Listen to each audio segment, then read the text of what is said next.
we're just gonna. It's been, gosh, almost 3 months, Phil, I think, since we did the Bob and Phil show. So we we've been we've been doing a lot of crazy stuff here at Trade Genius, and Phil's been pretty busy doing some personal stuff, and we thought we'd get back into it again. And I think we're going to get into a pretty crazy, silly season here. I think with excuse me, with politics and with I think with the trade wars and everything else, and excuse me. And so, we thought we'd do is just kind of level set kind of where everything is. And looking at last week, I posted some videos this morning and yesterday that I think we're getting a break in this action that we had since the end of March, where they been suppressing the other currencies, the euro and the yen, and really been driving the dollar up. And I think some of that had to do with keeping the cryptos on the defensive, and also it drove the FANG stocks, and the Qs through the roof, and it has caused some grief on the gold and silver side. But last 2 weeks we saw a sea change with the euro, and last week we saw a change with the yen, and I think these quantitative taperings are starting to bite. So we thought we'd get together and talk about different things, but we also want to keep this open for you guys and for you to ask whatever you're asking, and we'll definitely talk cryptos too, and just keep the floor open. So does that sound good, you guys?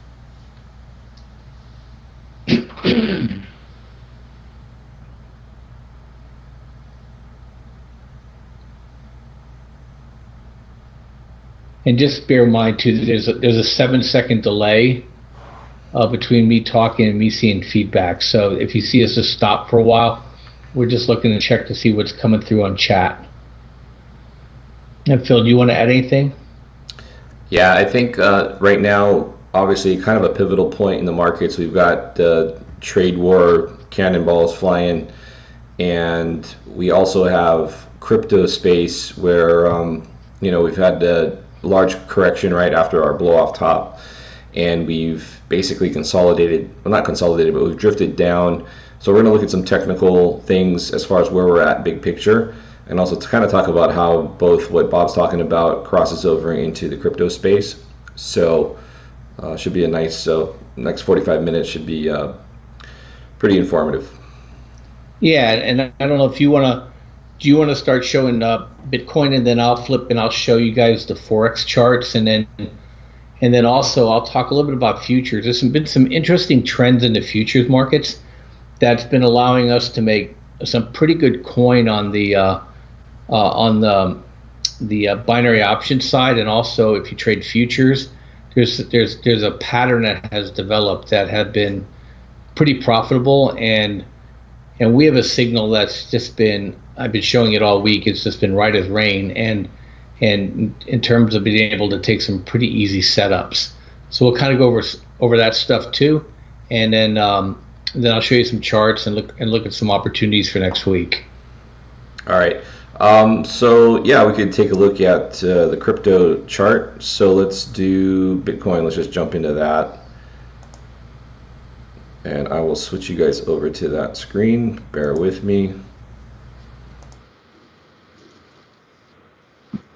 In a nutshell, so what we've seen is a blow off top, and that we've always had these blow off tops from the time we went to 40 cents to the time we went to $1,000. The structure is more or less the same, and it's due to the fact that Bitcoin's got a really finite supply. So the supply and demand on this product is a lot different than any other. So you're going to continue to see these kinds of moves until you've got more of a saturation of holders or hodlers, and then you'll see price level off. But that probably won't happen. And when I say price level off, that's going to be like where volatility kind of dies off.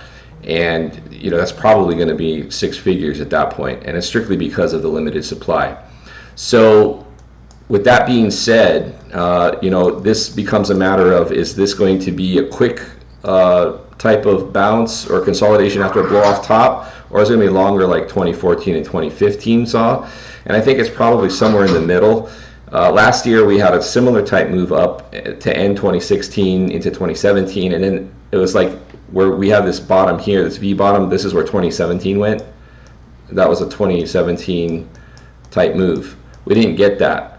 So what we have here with all this price action is the 2014 type analog, where you have longer consolidation period. But will it last over a year? I don't think so, because we got way more money and exposure. 2017 things really woke up, and so now we have a lot of institutional money flows that are about ready to come into this space faster than it has been. There's been some institutional money so far, but not to the volume that we're going to be seeing this year.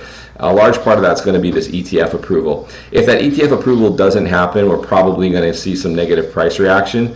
I think inevitably one will happen, but the consensus is, because the SEC hasn't shot down this request from the Chicago Board of Trade, and also because it is the Chicago Board of Trade, there's going to be a high likelihood that this does get approved. I think once you see that approval, you're probably going to see a big price spike and then a pullback after that. So, you could see a run up where it's a buy the rumor, sell the news type of move too. So one of those two scenarios. Go ahead, Bob. Yeah, and I think the point I want to add to this too is I think a lot of really big money is looking for non-correlating assets. And what the Federal Reserves around the world have done is they've simply correlated everything. Cash isn't even safe anymore because they're devaluing the currencies. And so people are looking for a place where they can hop off the bus, so to speak. And I think there's enough wealthy people now that have cryptocurrencies that they're looking for a place for them to be able to move their clients' money into this. And I think it's definitely going to happen. I have a 6 degree of separation from the guy that has the CEO of the Zappo wallet, and they're not worried at all. They see all the institutionals. They talk to a lot of heavy hitters, and they're pretty bullish. They just said park it and go away. He said, you bought Bitcoin not for speculation. You bought it as a wealth preservation tool or device, and speculation is secondary. And if you look at the what's happening around the world, we're getting to a point now. I don't know if you guys saw this, but the G20 statement removed from their common language, their consensus language, that they won't do competitive devaluations. So we're at the point now where I think everything's going to roll over now, and I think they ran this FANG move, this financialization move, up to probably ridiculous levels. We're at 9 times sales on like Amazon and some of the other FANG stocks, and it's never been this way in history for a mega cap to be trading at 9 times sales. They know they broke this system, and I think you're going to see with Trump now reacting and blanching at this dollar strength through the competitive devals that are going on around the world. You're going to see these alternative investments, which I put gold and silver and miners in the same camp as I put cryptocurrencies. And I think you're going to see a lift into all these relative to those stocks, or and the stock market in general going to the rest of the year. I even think bonds are going to will do pretty well too. Yeah. Somebody asked about the converging lines, and so I wanted to talk about that. So let's bring up the chart again. Hold on one sec. Okay, so what that is, guys, the old pennant was what we fell out of. So once we broke out of this, the thought was, right, you're going to get long here, and we were going to see a move back up to this level. And then what ended up happening is we rolled over. We were looking for basically a bounce here that never happened, and that when we broke through that level, that then just continued a down move for another about 3 weeks or so, maybe longer. And so when we got down to here, the rule of thumb on technical trading is that if you've broken out of a pattern like that, especially on a trend line like this, you're going to retest it at some point. It's like a big magnet. And so that's what we've done here. It was just a matter of timing the bottom. Now, what I've marked here is you've got basically an inverted head and shoulders, right? So you've got the left shoulder, head, and right shoulder. And we broke out of that and almost completed the measure move of that, just shy of it. Then now what we've done also is we've created another larger head and shoulder move, which if this shoulder holds, and we're looking, this is a tricky spot here, guys, because, and I'll get into a smaller time frame, but we're consolidating here, but it could drop out of this consolidation range and then fall back to the 6,800. That would be a really, obvious spot to get long. It's almost too obvious. So we could see something where we hold this pattern here, it creates a shallow shoulder, and breaking above this trend line and really breaking above the 7,800 level over here would be really key, because you're going to break now this long-term trend line down that's been holding this bear move in place. Just could never break above that, and so we're kind of at a precipice here. So it's going to be really interesting. We're kind of just in no man's land. We took a trade long in the room here up to here, and then we've kind of stepped aside. And so we're just waiting for this range to, because right now, unless you're talking, we like to call out our signals are more larger swing trades, but you could scalp in this range. But right now, for a larger swing trade, you have to wait for this area to resolve. But yeah, 6,800 to 6,900 would be the obvious support spot here. So key level, key trend line to break, and like I said in previous videos, we've got a lot of resistance right here, right? You got this line, you've got this bear fib zone, and you got this bear fib zone. So there's a lot to eat through. Plus you also have the 200-day moving average, which we haven't been above since back in March. So lots of technical resistance above. So we're not out of the woods, but the bottoming structure is definitely in place. The other thing of concern is just the daily volume hasn't really jumped up yet. You want to start seeing bars up in this range and climbing. You start seeing that, and you could get a rounding effect like that on the volume that starts climbing again. Then that's a better sign that we've got some volume now coming in to support this move, and this is in fact the bottom. So structurally it looks good. I'm just concerned about volume, and I'm concerned about the price ahead of us above. So as far as swing trading it, we're just going to be patient, pick our spots, and be calling out those things in the room in the future, coming days and weeks. As far as the smaller time frame charts, if we look down, now you can see the 60-minute, obviously we're just kind of stuck in this range. Now we've had some head fake moves, but as you can see, the let it run stops above these levels and then come in and short it. And then it gets smacked back down and they support it. So at some point this week, maybe in the next 24 hours, this is going to break. So if it breaks to the upside, you're going to want to catch a pullback, and if it breaks to the downside, you'll want to catch a pullback up into that to short. But I wouldn't target anything below 6,800 on a short. Otherwise, you're just going to pick it up here and look for a bounce higher. But I'm looking for the 6,800 level to hold and see if we can make another attempt at this trend line coming down. So if we do get this shoulder move, what's going to be key though is breaking this trend line at this point. If that fails that second time, we're going to be in for more consolidation. All right, that's because the problem is we've had other trend lines, say like here and here. That was this trend line that was coming through here, and it failed that. So we've had these double failures before on trend lines, and so we don't want to see that here. But that's the risk, guys.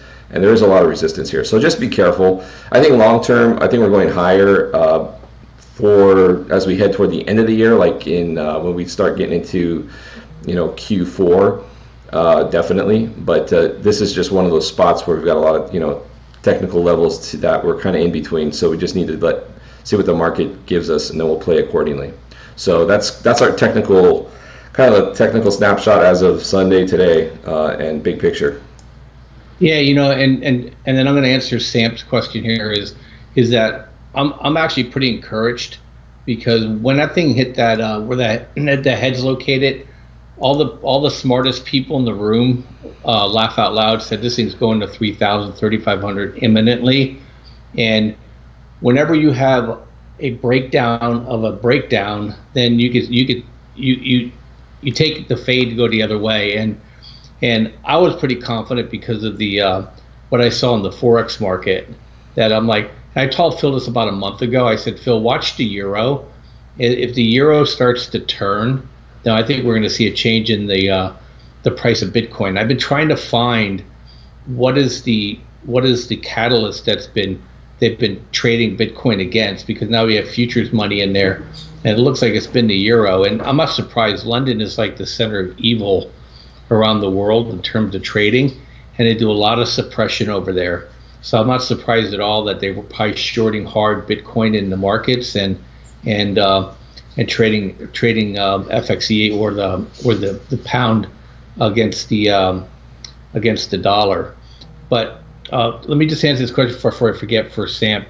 Is if you have a 401k, Sam, and you left your company, you have more options than to cash it out and distribute it or keep it in there. You can, if they don't let you change your asset allocation, if they have it on like a quarterly kind of a thing, you can opt to take what's called a rollover distribution and roll it over to any custodian that manages 401ks, and you can actually self-direct it. I mean, you're talking Schwab, TD Ameritrade. That's where I have my 401ks for my company. They're self-directed in TD Ameritrade, and so I can do whatever I want with them. And for the long-term stuff, I'm actually right now sitting in cash on them and just working the trading account. But you can do that, and then you can then allocate it as you see fit. To answer your question, you don't have to distribute it and take a tax. You can roll it over. Let me know if I got your question on that. So, but yeah, hey Phil, can you give me control and then, or for me to take control? And I just want to show some charts on the FXE side and the yen and how it looks at Bitcoin. Then just go into SPY and the Qs and just talk some macro stuff here. All right, so I'm gonna make sure that you got audio this time. So just 1 second while we switch over. Yeah, and while excuse me, and while we're doing that, is if you guys are interested in what we do at Trade Genius,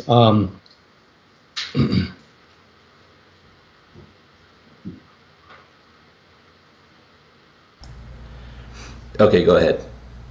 Yeah, so if you're interested in what we're doing at Trade Genius, and you're thinking about joining our service, or if you're already a customer, you're thinking about renewing, if you stay to the end, Phil and I are going to give you guys an incredible offer that actually will expire tonight for you guys spending an hour with us and listening to us. So, so with that said, just hang to the end if you're interested, and we'll give you a promo code that you can't say no to.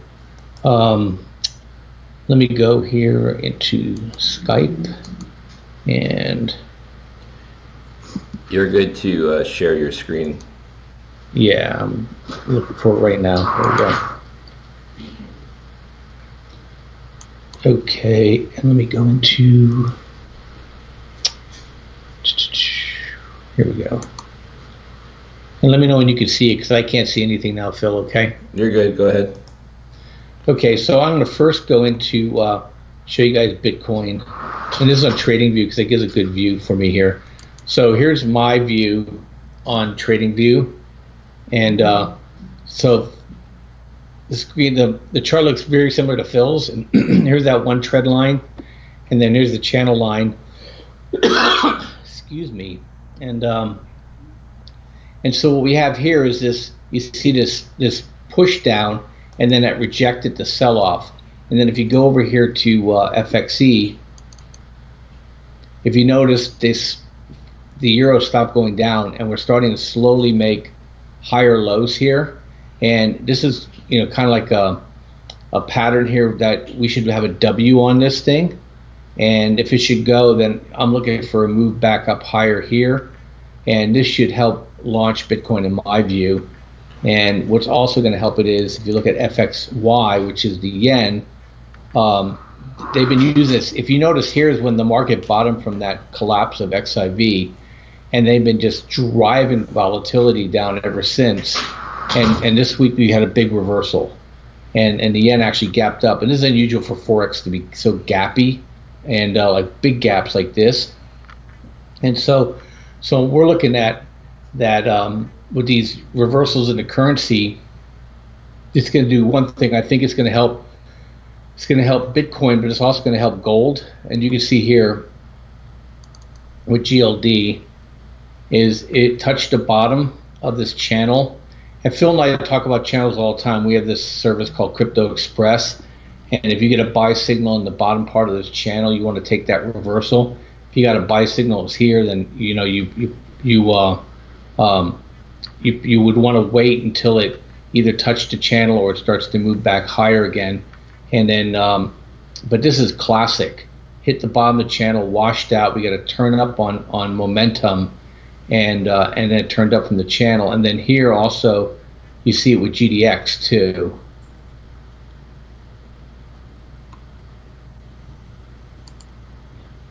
And for those that don't know, Bob, what's GDX? This is the miners. This is the gold miners index, and it did the same thing. It went ahead and kind of round tripped the channel and got to the bottom of this channel. And you can't see it here, but right here's it gapped up too off the bottom of that channel. We're getting a stochastic turnover as well. So these, to me, are tradable bottoms. And then we took positions in GG, and we had a nice bounce off of GG, and I think we're going to get a nice move here on the miners in general. And then Goro's just simply been a beast, for people that, I mean, this is amazing. Like Goro and AG were following with the market, so I'm not really sure what's going on with either of those. I don't know if it's because it's the Mexican currency that they've been tracking along with. But when people say the miners aren't making you any money, au contraire, they're moving, and a lot of it's moving underneath the horizon, and we're watching and following it. And GXJ the same way. So GXJ bounced off its bottom of the channel and gapped up too. So I'm looking for follow through on all this, okay? And here they have to get through some of this volume here, and then they can have a nice bounce up. But I'm looking for 5 to 10% moves on these things, and I think it's going to be I think it's going to happen pretty quickly. This is the season for the miners, gold and silver, now through September.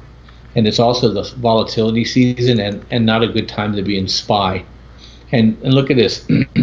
This has just been a work of art in terms of being able to trade puts and calls. It seems like a metronome.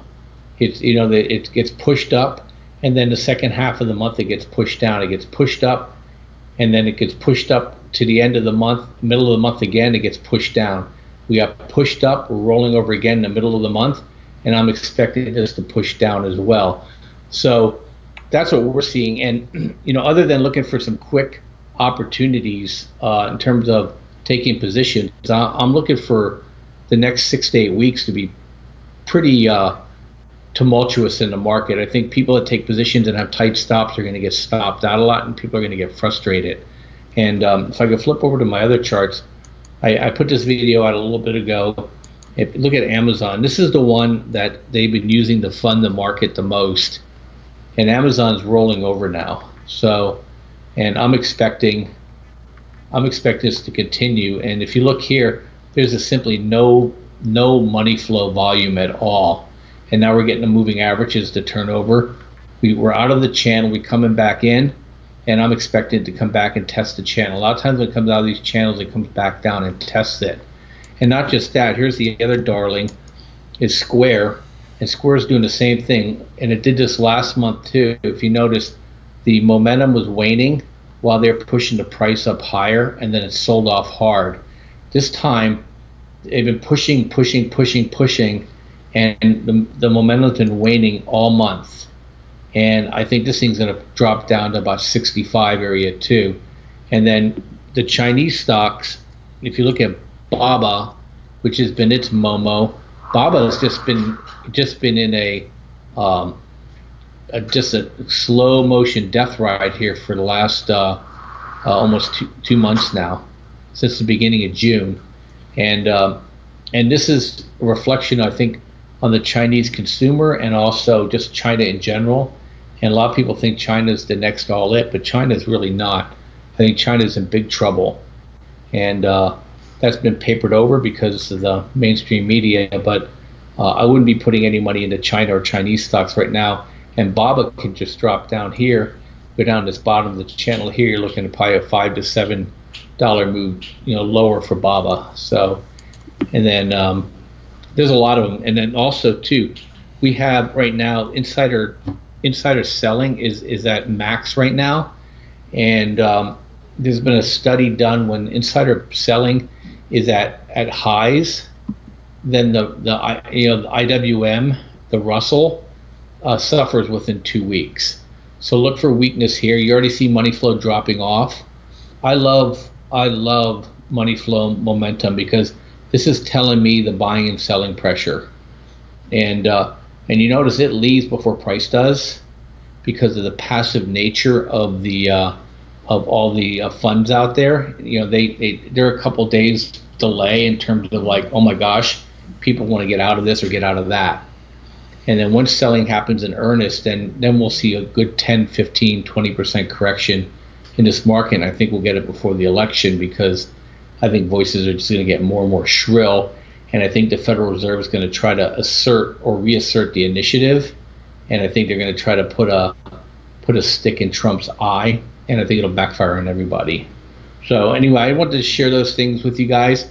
So my view, at least from the ETF stock side at Trade Genius, is that his only long positions I'm taking is if I can day trade them, other than I'm looking for opportunities to get into the metals and miners. And on SPY, I'm leaning short with puts and put spreads, and I'm looking for a minimum move down on SPY to at least to 276, and I wouldn't roll out 270 as an opportunity. And people that track Max Payne and track derivatives are telling me 2750 is not out of the bounds here in the next week or two. And some guys are thinking before the end of the month. I just have no way of knowing. We have 2 QT events still coming. We have one on Wednesday on the 25th, and we got one on the 31st. And we have still $40 billion of liquidity to withdraw from the market. And so when you have a market, I'm sorry, go ahead, Phil. Can you explain, just some people hear QT and they don't want to ask what that is, but just for the guys that may not know, what's QT and how do you think that would affect, let's say, Bitcoin? Yeah, so people call it quantitative tapering or quantitative tightening, and what it really means is that, so the Fed has been given, when you heard quantitative easing, the Fed had basically allowed the banks to borrow from their central bank, magic hoard, and then they could take that same money and put it on account with the Fed, and then they could speculate with it. And so that's what drove up the balance sheets to over $4 trillion with the Federal Reserve. And if you notice, there's almost a 1-for-1 correlation between stock market value and central bank assets in terms of rate of change. And that has reversed this year. So what now the banks are doing is they're saying to the bankers is that we're going to give you back your asset. And so they need to sell what they've been speculating on. It's almost like, the best way I could think of it is the credit card company gives you a 0% loan, and you have 2 years before they start charging interest, and then so people speculate with that, and then when the interest rates start to jump up, people like, okay, I'm going to sell what I've been speculating on and paying that back. And it's the same thing with the banks. The banks now have to sell what they've been speculating on to be able to take those assets back from the Federal Reserve and put them back onto their balance sheets, and they have no choice. And so at the same time, there's such a high need for credit, and these same bankers are what's called prime brokers. They have no choice.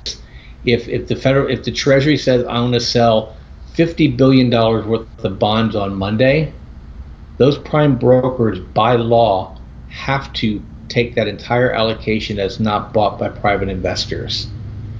And so they have to do things to make room for that purchase. So if they have other assets on their books, they have to liquidate those assets to be able to take on that new debt that's coming either from the government or back from the central banks. And what that means for the stock market is that's very, very negative. For Bitcoin, and gold and silver, they've been the object of the suppression. And so a lot of these banks have been shorting the stock market and not the stock market, they've been shorting the crypto market and the gold and silver market. And they're going to have to unwind those trades because they were using that also as funding for the stocks. So as their collateral dries up, as they're selling stocks, at the same time, they have to unwind their short positions.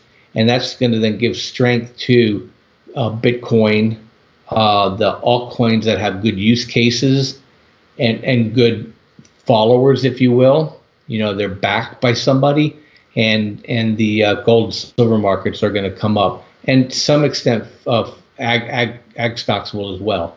So those are all things that have been suppressed by the banks in their derivatives as they've been driving the stock market higher. All that reverses when they have to start taking back their collateral. Phil, did I explain that well enough?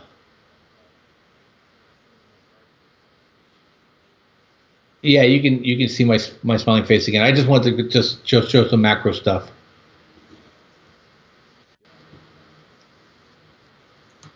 Yeah, give me one sec.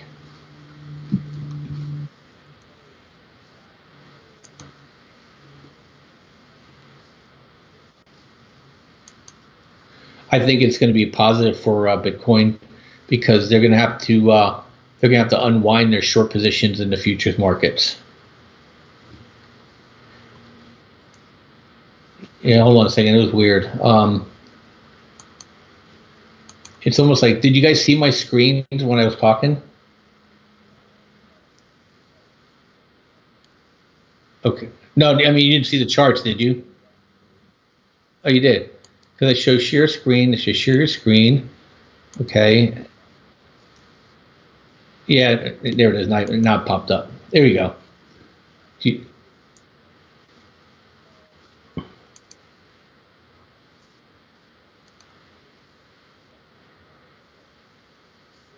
Cool.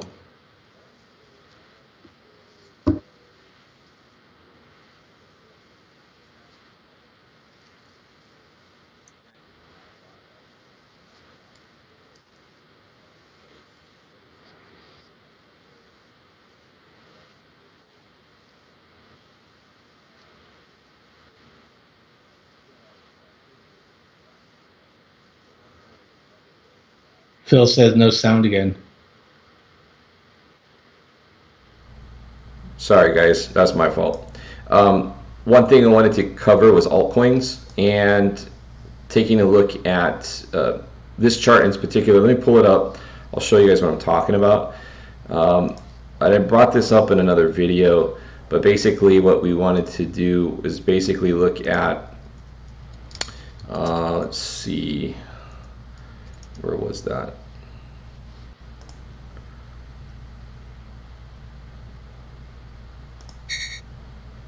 So this chart here, see, can you guys see this? Here, let's do this. Okay. So this chart has basically kind of marked the highs and lows of the alt market using Ethereum as a guideline. And Ethereum largely moves in sync with the overall altcoin market cap. Sometimes the altcoin market cap will lead the move, and sometimes it'll lag the move. But by and large, when this is making a major turn, so is the entire alt market. And so you kind of have this channel that's formed. This is on a logarithmic chart, so if you're trying to look at this on a regular chart, you won't see this channel. It has to be a log chart. You can just right click on the trading view price pane and click log scale there. But this has been holding true since it started back in 2016, right? So we've had this big big trend line. So if this channel continues to hold, I think we're gonna see a nice bounce in this area. I think we will anyway. It's just how high do we bounce, and do we get past some of this resistance that we're seeing? So this is like a good one to print out, put on the, or at least have handy so you can kind of see where things are at. But it's been a really good guide. So I think there's going to be some contraction in the alt market, no doubt. You've already seen it, and we also aren't sure if we're going to see more episodes of where Bitcoin just does a big Hulk move, and then what happens is you see the altcoins get smashed. And the reason why that happens is because it's really just a FOMO thing.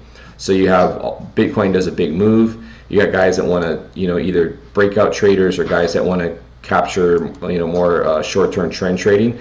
They'll pull out of the alts and move over to the Bitcoin, and so it's just kind of a compounding problem. We saw that to a large extent last year after summer. It was just a prolonged bear period for all alts, and then Bitcoin just took off. And then we saw a little change of pace in January, where we had a big bounce in the altcoins up here. And so now it's kind of interesting to see if Bitcoin does go into another upcycle. Do we get that period from, like, say, June, July of 2017 into December again, and it's just more misery? Or have we seen that correction now, and everything's going to bounce together?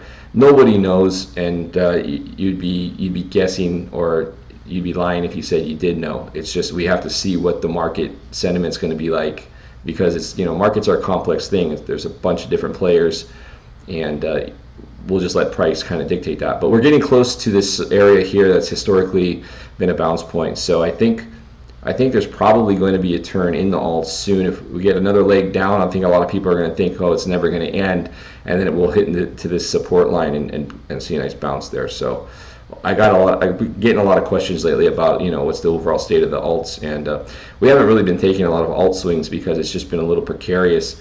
There is going to be a nice alt swing in here, though. It's going to be a really nice entry, and it's going to probably be another period of time where you're going to see some large gains. Some alts you'll see 100, 200% gains on. They just pump really well in these types of scenarios. So that's kind of the alt snapshot. Based on this chart. Somebody asked about XRP. Ripple? Yeah, I know. Ripple. No, we can look at Ripple. Let's look at Ripple. What? If anything can be traded, then we'll trade it. Whether Ripple's around in another 2 years, no one's going to know. Bitcoin will be. Some of these other alt projects, that remains to be seen. This other thing that we got coming out too is token securitization. So you're turning securities and tokenizing them, and that'll be interesting to see how that develops. That is going to be a thing. I don't think that's going to go anywhere, but it's a new thing. And we do have actually some alt projects that have kind of done that. Populous is one where they're taking the invoice factoring space and they're tokenizing that, and their platform's up and running and it's working, and people are making money off of that. So I think when that project gets more found out, and you can realize you can make passive income by going in and factoring on invoices for that's a $3 trillion a year market, guys, globally. It's a big deal. I think that token is going to really scream. XRP, we can go XRP USD. Why not? We'll look at it on Bitfinex because that's got some decent volume. Nice hammer on it too. So what is this? This is the hourly chart. Let's look at the daily. So daily on Bitfinex for Ripple. One thing I will say, guys, this is our Trade Genius oscillator, and we're going to probably be releasing this as an advanced product. Newer traders probably one extra thing they probably don't need to see, but advanced traders will like it. But you can look at historically. One thing I like about this oscillator, it doesn't move as fast as, like, say, a MACD or RSI or stock RSI. Those cycle a lot faster than this one. So this one kind of gives you, especially like on a daily, like, historical perspective on what's oversold. And as you can see, like at this level that we're at over here, we are oversold on Ripple. So there is going to be a bounce on Ripple, no doubt. And what's happening here is that gaining. The scary part about where we're at with Ripple right now is the fact that now this is the volume profile here on the right side, so you can see where the accumulation has been, right? But if we bring in the volume, like there's no volume in this spot here, and that's scary, because if this level breaks here, we may just issue a short signal on Ripple, because that move could be pretty swift, and that would open up this level all the way down to this 0.3 or 30 cents area. So you go from 43 cents to 30 cents. So it's a significant drop, but that's a huge drop, or huge air gap in the volume. A lot of people don't look at volume profile, but you should, and that's a big problem there. So this is a real critical level for XRP to hold right here.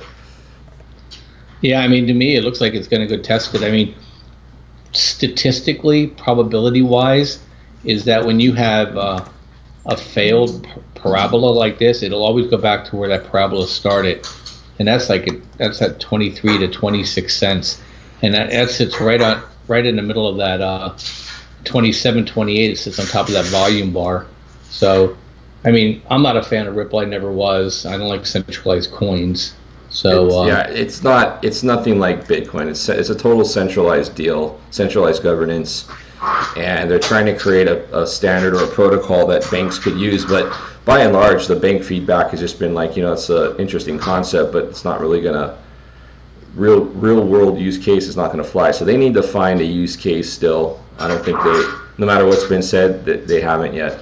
Now, as far as a Bitcoin or a Ripple Bitcoin XRP BTC, we are starting to get into an area that we've seen some support, especially on volume. So we've kind of, as you can see, we moved quickly through this volume node where haven't seen, there was a volume node here, and then we had a gap, a volume void here. And you can see how fast the price will move through those volume voids. That's why they're scary. And you had support here. So another level where it breaks down, you can short that. But now we're oversold on the daily on that channel, and we're getting into another volume node here, longer term volume node. So XRP BTC probably, once it gets down to this 5,200 Satoshi level in here, that's probably, maybe time to look for a bounce. And who knows, it may coincide with that ETH long-term trend line too, and that'd probably be a real nice timing if that was the case. So that's just kind of the stuff we look at, guys, when we're monitoring positions that we want to signal out. So part of the service that we do. Hey, and Phil, hey, real quick, we have 5 minutes. Could you, Alex needs he needs to see about Stellar and an entry for BNB. Probably looking for an exit on Stellar there. Hey, Alex, that was a nice little pop it had. Yeah, any pops right now, you just have to take profit on until we see a sustained move across the board. So if we want to take a look at, I'm going to show Binance first, BNB BTC. And so we actually have an entry pending on this one.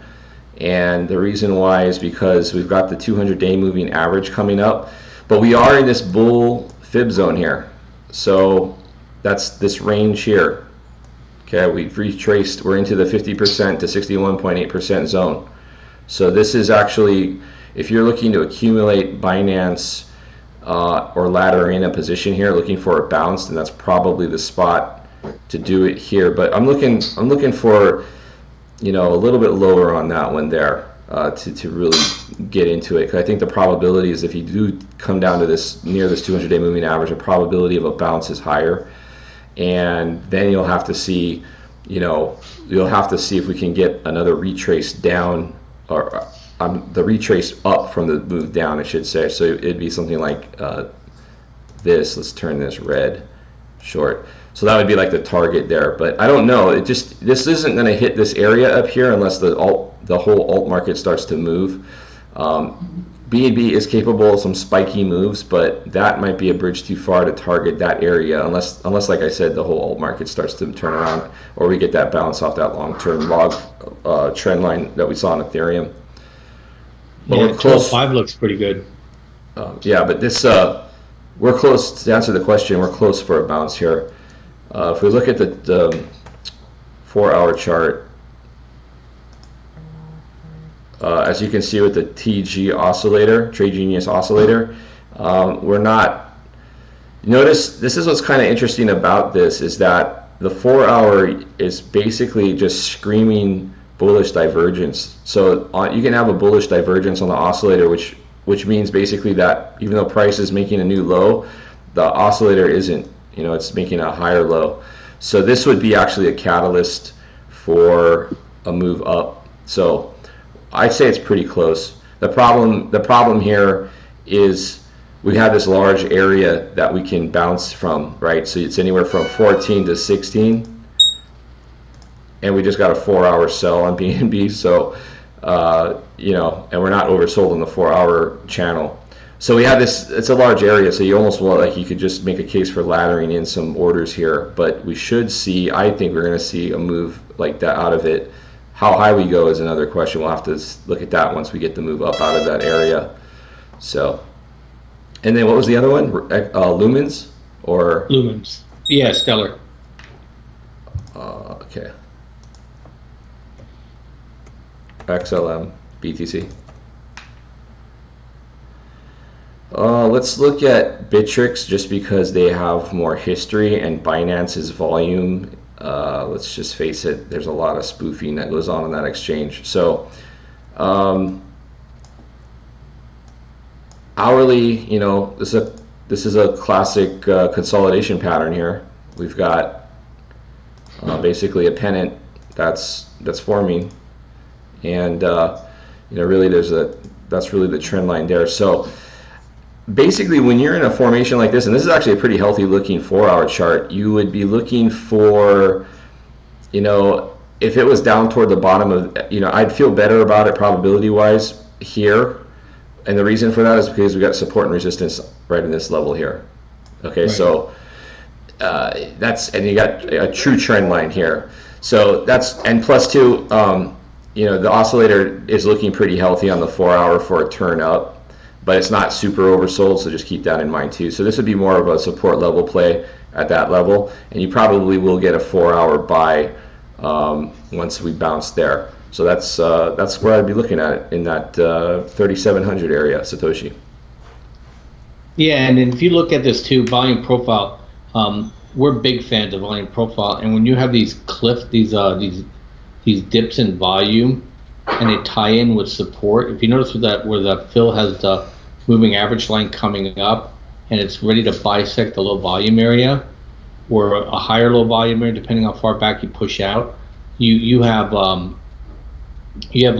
really a cluster of support, and the market likes to test those low areas because there wasn't a lot of action there, and then it'll make its move off of there. So this is the daily chart, and let's get this drawn correctly here. So you can see that's a pretty stout trend line, but if you can break, and that's a pretty long-term trend line, that's what you get at the beginning of the year. So interesting that it's actually fared fairly well considering all the carnage that's been going on out there. So Lumens is actually looking really good structurally. You just don't want to see this fail here, because if it does, then you're going to be looking at this trend line down here, and you're actually going to have more touches on a trend line if you draw it, let's say like this, for example. And so you don't want that to fail. Well, that's like probably a spike anomaly, but this has got a lot of touches here and has been supported a lot, so I would go off of that line there, and this is the structure you want to see break out of. So you want to keep the daily in mind. So daily, like, this isn't risk reward wise kind of a funky spot, even though it's consolidating here in this area, that pennant that we showed you guys. If it breaks out of that, it's going to come revisit this again. So just keep that in mind on that. But you break this trend line here, this thing's going to scoot. It's going to move up. Yeah, no, for sure. Hey guys, and wonderful Brooks. Maybe we'll just do one last one, then we're going to wrap it up. We're just getting ourselves. Yeah, so Phil has his engagement he has to get to, but he asked about Cardano, and I'll save Phil some of the time here. It bounced off the trend line. It's consolidating down, but money flow is leaving it at the moment. So it's kind of, it needs to either break up through resistance or it needs to go back down and test that lower channel line, I think, before it's going to make any move higher. So Bob, you want to give them the special? Yeah. So if you guys are interested, if you're not used us before, you can use a promo code called BobPhil, one word, capital B, and we have the summer specials running. I'm only going to do it till midnight, and I want to reward people that invest in time with us, and that's a 35% off of the prices that's already on a special, and you only have till midnight to take advantage of it. If you're already a customer and you wanted to renew, it'll just add on to the back end of your renewal, and it's a killer deal. And so we're probably only going to do this once, maybe twice, a couple times a year, and so we're putting it out in front of you guys, and just to thank you for re-inaugurating our Bob and Phil show. So I encourage you to take advantage of it, because what you get from us in terms of what you pay for the services, you can't compare the two. It's a steal, and we want you to be able to take advantage of it. And when are we going to do the next Bob and Phil show?